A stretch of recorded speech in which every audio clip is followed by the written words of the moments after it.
My book is about reincarnation, and you gotta ask yourself about people who are singers. Anyone who can sing very well, you gotta question who they are, where they come from. And I don't mean in this life. Why I wrote about Rihanna in my book. I want to speak about the circumstances, the cosmic order, the cosmic alignment that took place that allowed me to cross paths with her.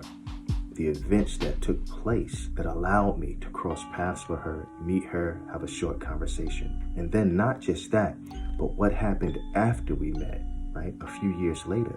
Why am I telling this story? This is not about me meeting Rihanna. This has everything to do with why and how I met Rihanna. My whole story is about how I realized I was King Tut in a past life, right? I crossed paths with Rihanna, and then she gets tattoos that are connected to King Tut. See, 1 time is an incidence, twice is a coincidence, 3, 4, 5 is a pattern. Can you tell the difference?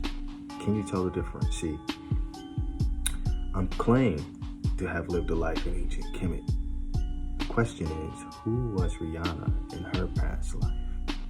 That's the question, right? So the events that took place, that transpired, is also connected to Tupac, because I would meet Mickey Rourke. I would meet Mickey Rourke by training one of my clients. I had a client named Randy Maltsby. I started training him in New York Sports Club. I worked there for maybe a month. I left there and I started training him at Crunch. I left Crunch, I started training him privately. Then I got a membership at Equinox, and I used to work out with him at Equinox, and we worked out at many different locations. And when we began to work out at the Greenwich Village location, that's when one day, what year was this? This was either 2008 or 2009. It was the year that Iron Man 2 was about to be released, because there was a gentleman in the gym who was preparing to play the villain in Iron Man 2. And he would walk around the gym with a weighted vest on. I didn't know this at the time. He was just some white guy with some hair. And one day he came to me. Now, this is when I was in really good shape. I can't say I'm in really good shape now. I'm getting there. I'll be back, right? But he walked up to me one day and he said, your body is amazing. Thank your father for your genetics. Thank your father.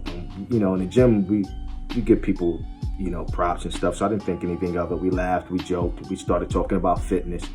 We chatted it up for a little bit, then he walked off. Randy was like, do you know who that is? I'm like, no. And he's like, that's Mickey Rourke. He did the movie with Tupac. I'm like, oh, wow. And then I would see him every time we went to Greenwich Village. Not every time, but we would cross paths a few more times. So we would get to know each other. I went by D-Train, right? So this is how I get to meet Mickey Rourke, who is actually the link, the key that allows me to meet Rihanna.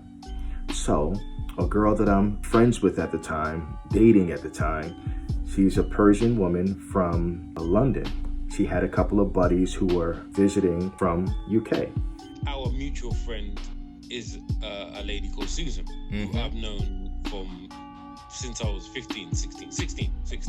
And so she wanted me to take them out. I agreed to take them out. First of all, introduce yourself. Well, they call me Biggs. And that's my real name's Chris, but they call me Biggs, and that's how most people know me around the world, to be fair. The night in question was a special night, to be fair. We were with a lot of people. While I was getting dressed at home, I remember drinking a bottle of Riesling or a few glasses of Riesling while I was getting ready to leave. And so the first place we went, we met up at Tillman's, right? I used to know all the people at Tillman's. We had a few drinks, and then we go to the Gansevoort, right? In the meatpacking district. We go up to the top, the rooftop. And while we're there, someone told us about One Oak. So we left there, we went to One Oak. When we get to One Oak, there's a long line. And we pulled up at this club. We got out of the car, and I just saw a long ass line, and I thought, I don't do queues. I'm no big superstar and whatever else, but through doing the DJing and whatever over the years, I've been spoiled. So it's either side entrance, guest list, just no queuing, right? Just no queuing. Right? I've been used to this for a long time, and I didn't care who I was with or wasn't with. That was just my thing. So I remember I had some money in my pocket. I had hundreds of dollars in my pockets, maybe 1,000, maybe 2,000, I don't know. But from what I remember, Emile had way more money in his pocket. He had like a wad of money. It looked like a bunch of hundreds. It looked like he had a lot of money. But it didn't help. We still could not get into this club. Even with money, we couldn't get into this club. And the line was so long. Then, as the line is very long, there's a woman walks by. She walks by. So right, I did not. I can't remember meeting Rihanna outside. She walks by, and when I first saw her, she was just gorgeous. And she walked by, and I didn't really know who she was at first. But then, when I saw the stars on her neck, it dawned on me, oh, that's Rihanna. And I thought, damn, she's gorgeous in real life, right? So when I saw that, I realized, oh, we can't get in here. It's celebrity. It was July 4th weekend. So it was like celebrities. I'm like, hey, you know what? It's a wrap, man. So we're standing there at the curb, and we're just planning on leaving now. But all of a sudden, a limo pulls up. And then all of a sudden, the limo pops up. Remember? And the door opens, and the guy walks out, and I'm like, yo, Mickey. A limo pulls up, and out the limo walks Mickey Rourke. And I'm like, yo, Mickey, what's up? Mickey sees me. He's like, yo, what's up, D-Train? What's up? I'm like, yo, we can't get in. He said, man, Dad, come with us. He walked us to the front, and now we don't even have to pay to get in. We got walked over. I didn't know anybody from anywhere, just you guys. And then I was just at the side of the road, so we're at the side of this queue. And then we just got beckoned to the front. And we got called to the front, and I was thinking, yeah, who's this guy? And this white dude, big guy, long hair. And I'm thinking, who's that? Anyway, we walked forward. I said, well, we don't care. He said, no, just come to the front, just follow us. Got to the front. And Emile was in front of me. I definitely remember that. And he goes, yeah, Emile, yeah, he's with us. I'm thinking, I know that accent from somewhere. I know that accent. And I know that voice. But I wasn't really concentrating too much. As I got close, I thought, that looks like Mickey Rourke. It looks like Mickey Rourke. Got closer and closer. It was Mickey Rourke. I thought, right. He was just like, yeah, these guys are with us. And we get in there, and I'm kind of excited because I actually want to meet Rihanna. And from that, we just had a ball. We just enjoying the night. Mickey went up to some VIP up the stairs. Had a couple of Patrons. I do remember that in the club. I remember taking a shot of Patron on top of everything I'd already drank. And you had a few, and I think that was the beginning of us losing you, right?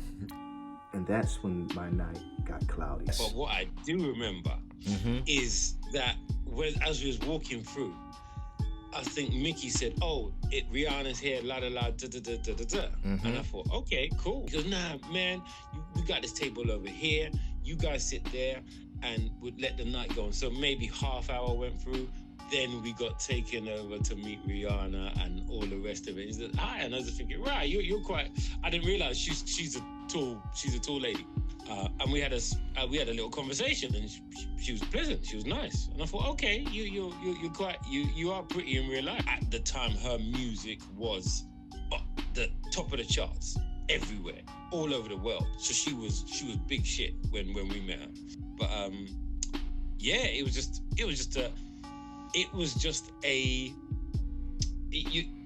needed to be in the book. You have to write a book about these things. The thing is, people would not believe you. I don't remember talking to Rihanna. I don't remember that. Okay. The only thing I remember is when I got home that night, the text from you was that, oh, shoot, man, you was talking to Rihanna. I'm like, what? I don't even remember that part, you know? That session is it's pivotal. It's pivotal because there's so many elements that made that event happen. Some things are beyond coincidence. You know what I'm saying? Yeah, I'll give it that. If I had not met Mickey Rourke prior to that, none of the other stuff would have transpired. One of the reasons I put that in my book was because back then I didn't even know that I was from Barbados, because I didn't know that part of my family. So when I look at it, one of the reasons I put that in the book was the things that manifested later, all the magical meetings. The way that I met Mickey Rourke, as I write about in the book, is none of this. If we hadn't met, if he hadn't pulled up at that time, we wouldn't have been able to come in. I wouldn't have been able to meet her. And it's just, to me, I find it quite interesting that after that meeting is when she would get those Egyptian tattoos. See, the book that I've written is about a reincarnation from a life in ancient Egypt. And so I just also posted a video about meeting a psychic who were able to see all these Egyptian things behind me. So it's the white lady, right? I think I was seeing it for a while, and I was like, should I tell this guy I'm seeing this stuff? How is he gonna react? And I just got the strong feeling, like, just let him know what's happening. So then that's when I was like, okay, here's what I'm seeing. And then I kept getting servants. Like, you have people that are on the other side that are in alignment with your mission. They're here for you. And it's like, tell us what to do. Yeah, so it's like interesting how now all I'm doing really is I'm promoting my book about reincarnation. We come here again more than one time, and a lot of these magical moments in our lives, they're not just by happenstance. They're one step to another step to a journey that's unraveling in our lives. And the reason why I find it significant is because I claim to have lived a life in Egypt, right? And I'm from Barbados. She is from Barbados. And after she met me, she would get tattoos about Egypt.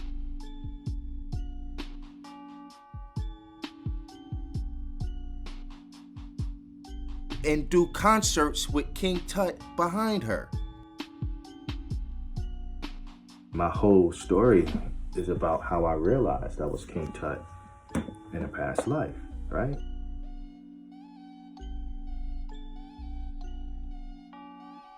So we could say that it's coincidence.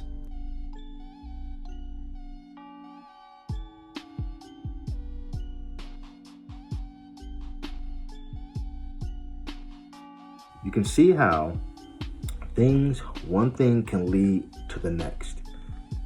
What is this really?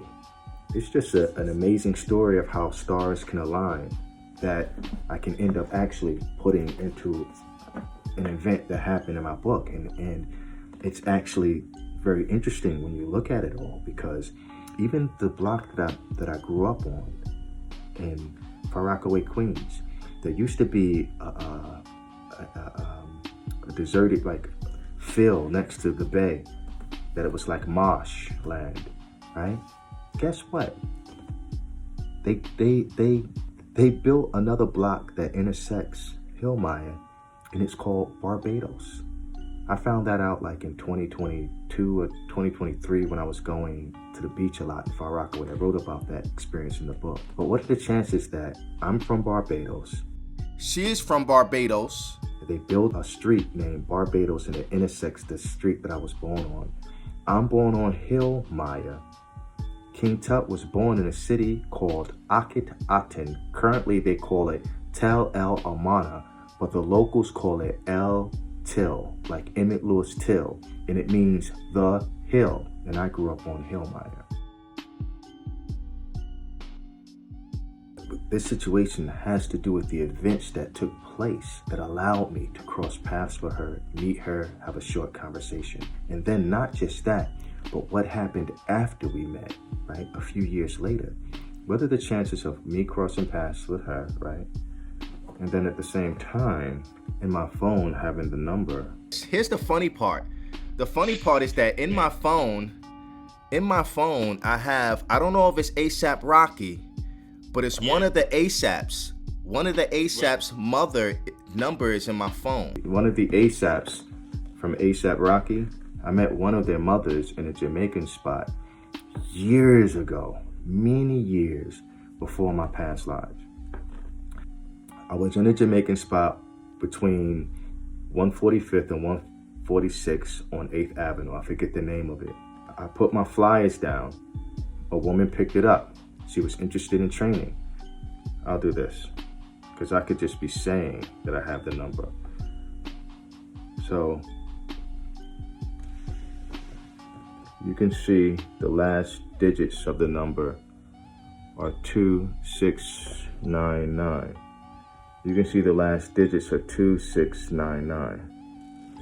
That's why it's even more weird, because Rihanna is married to ASAP Rocky, right? I met one of their mothers in Harlem for personal training. I was gonna train her, so she gave me her number. So it's just really weird that the 6 degrees of separation. Who am I? Who am I? In this body, people know me as TutemRa. Prior to that name being bestowed on me, my name was Dawood, right? So that's who I am. But who was I prior to this?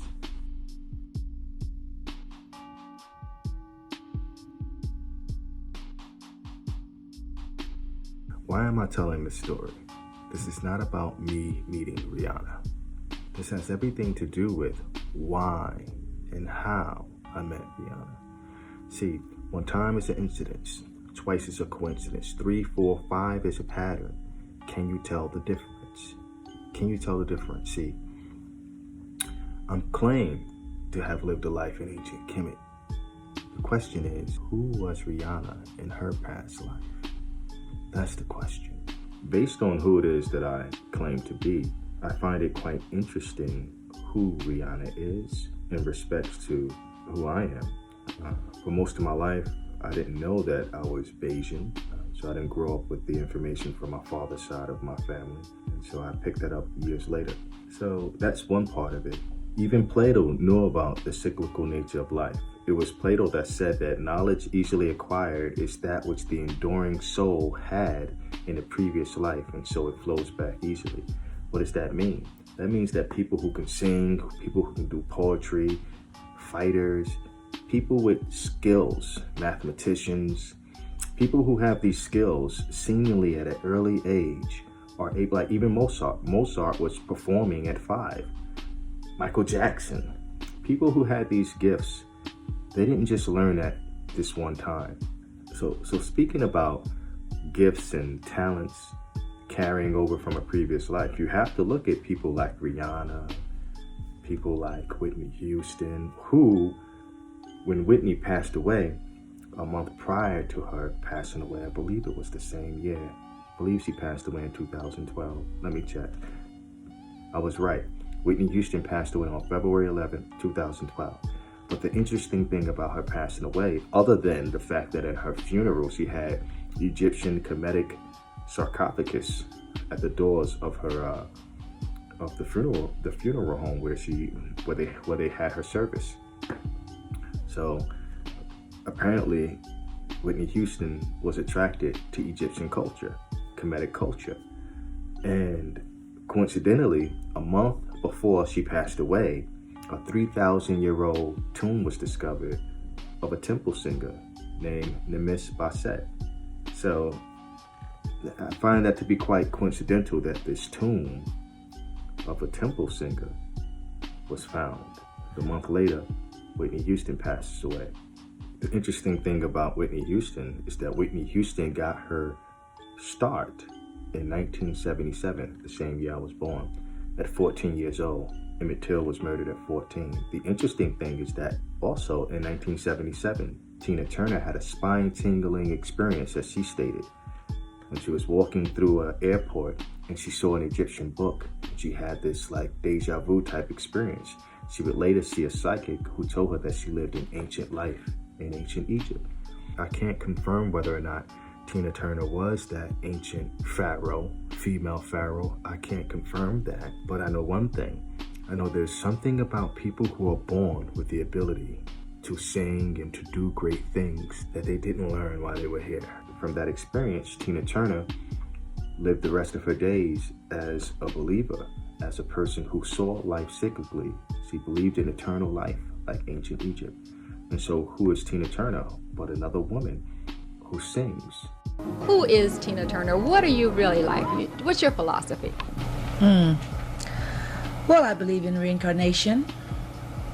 I believe in harmony. And I think that life should be based on helping others to live a happy and sort of secure life in whatever way it can be given. Here's the weird thing about Tina Turner. You know, my book is called TutemRa, the Prophecy of Reincarnation, Star Codes of Immortality, the Hip Hop Bible. So the hip hop part is the poetry, the hecka, and a lot of my music is in there.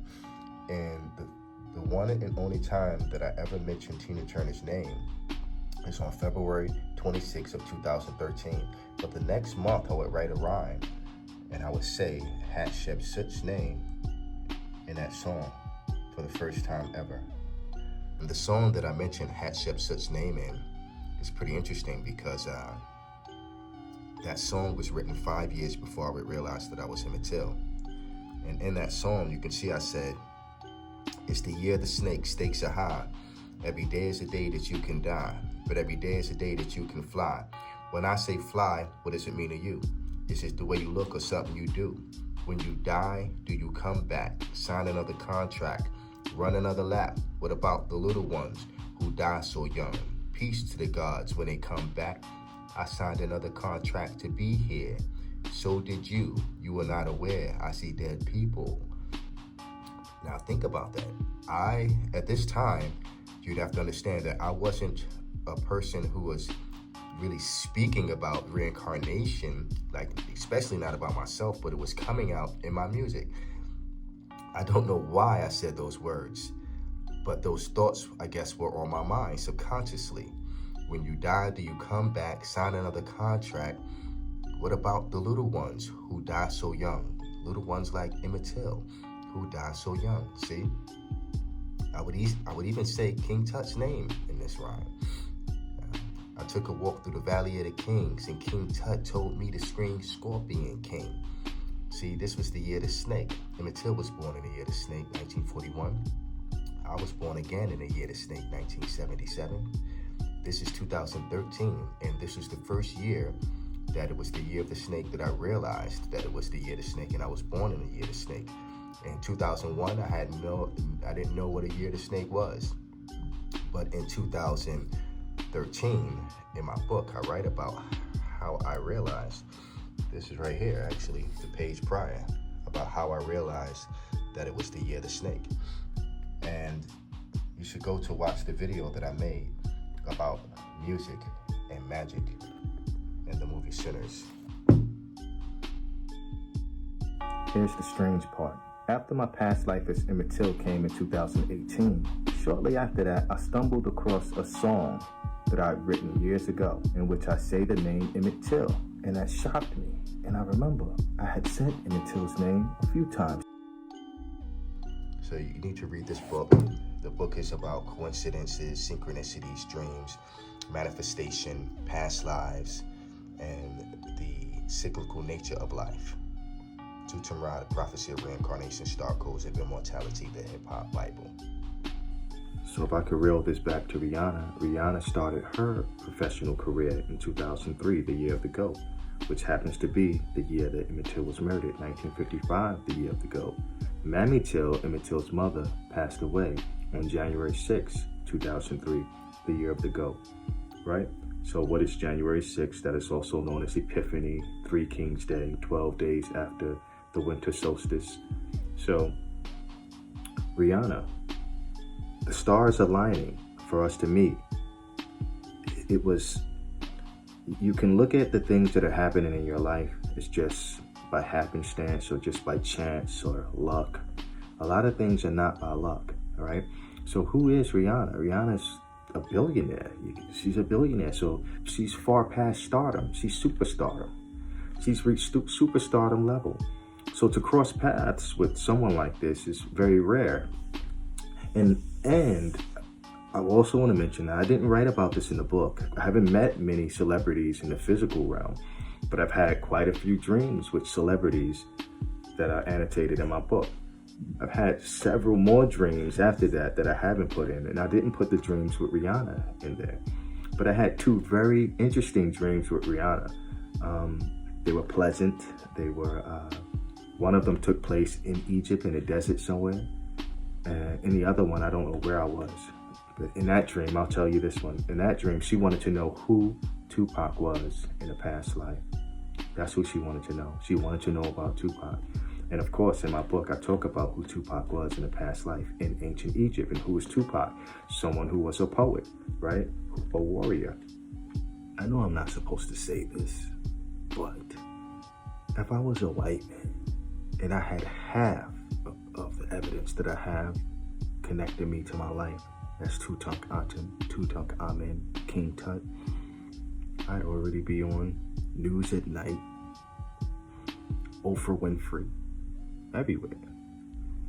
I would be paraded around everywhere if I were a white man and I could prove the way I prove my past lives. The problem is that I can prove I was Emmett Till. That's a problem. That's a mark, a stain on American history. Nobody wants to tell that story.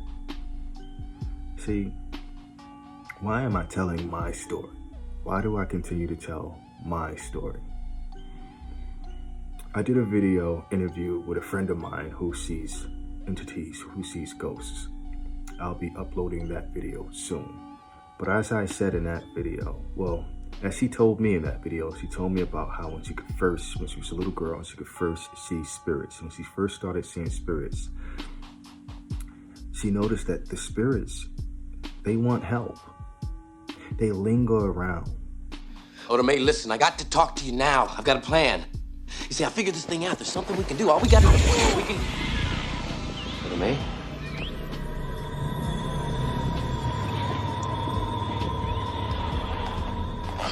Oda May. Tisha? Orlando, is that you? Tisha, where you at? I can't hardly see. Here, she's here. In front of you, I'm right here. Damn, baby, what you do to your hair? Orlando, you like it? It's autumn sunrise. Get out of me, you son of a bitch! Don't you ever do that to me again? Orlando? They want justice. Sometime when a soul has been done wrong, it will linger around, waiting for someone who can see to try to help them. And when she told me that, a light bulb went on inside of me. I realized it's really no different than what I'm doing. I realized I lived a life as Emmett Till, and I will not stop telling my story. Not because I just want you to know that I lived that life, but because that is an important life in the Black experience in America. And if I am back here, not just as Emmett Till, but also as King Tut, if I am back here, who else is back here? And who else might come back here? And you might come back here. And under what conditions might you come back here? Life is not just about making the world a better place for the children. You might come back here. Life is about making sure that justice is meted out, as Mammy Till asked the president to do back in 1955, which was never done. So, this is why I still tell my story. And why am I talking about Rihanna? Rihanna is a superstardom. Why did I cross paths with her in the series of events that led up to me meeting her? Why did it happen in such a way? It happened in such a way so that I could put it into my events. And also, I think it has something to do with who exactly Rihanna is or who she was in her previous life. Yo, but Biggs, man, thanks for picking up, and of course I'm gonna edit this and kind of add this to my story of journeys. And, yeah, cool, no worries. You know what I mean? No worries. It's a pleasure. It's nice to see you. It's nice to hear from you. I don't know when the last time you've been here, if ever. So you are very welcome to come over here. 2008. We could continue. 2008 was the last time. We could continue some sort of journey and meet up, and it would be great to see you back in person. Indeed, brother. Indeed. So, hey, yo, thanks for that. We'll chat again soon, and yo, I'll keep you honest to that. Definitely, I haven't been there in a long time. You know? Yeah, definitely. All right, peace. Bye. You take care. You too. All right, bro. All right. Nothing is just happening. Nothing is just happening. All the events in my book are true. If you follow my path and do the things I do, and yet still the great mysteries don't unfold for you, continue the path until my art be true, and perhaps in due time you'll be worthy of the view. Shem Imhotep. Peace. TutemRa. This is TutemRa reporting. This is Drew, Mississippi.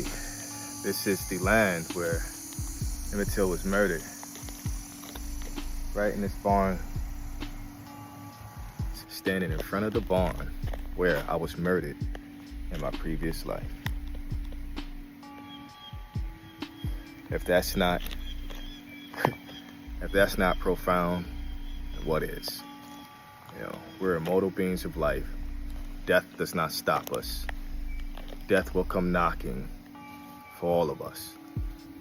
But we will be born again. We will be born again.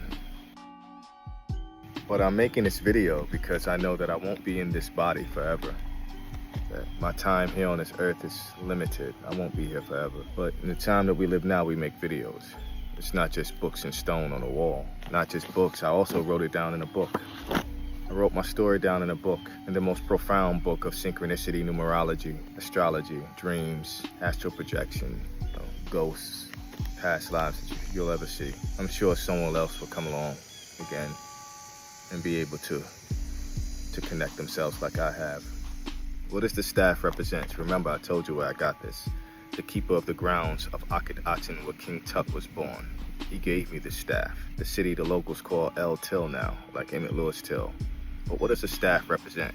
It represents the spine, the serpentine energy that one must raise up, to raise yourself up. Moses throwing the staff down on the floor and it turned into a snake. The snake is not a thing to be feared. You must awaken the snake within you. This is the year of the snake. As Emmett Till, I was born in 1941, the year of the snake. I was murdered in the year of the goat, the sacrificial lamb. Virgo season, which is sacrifice and service to humanity. I was born again in 1977, the year of the snake. It is currently 2025, the year of the snake.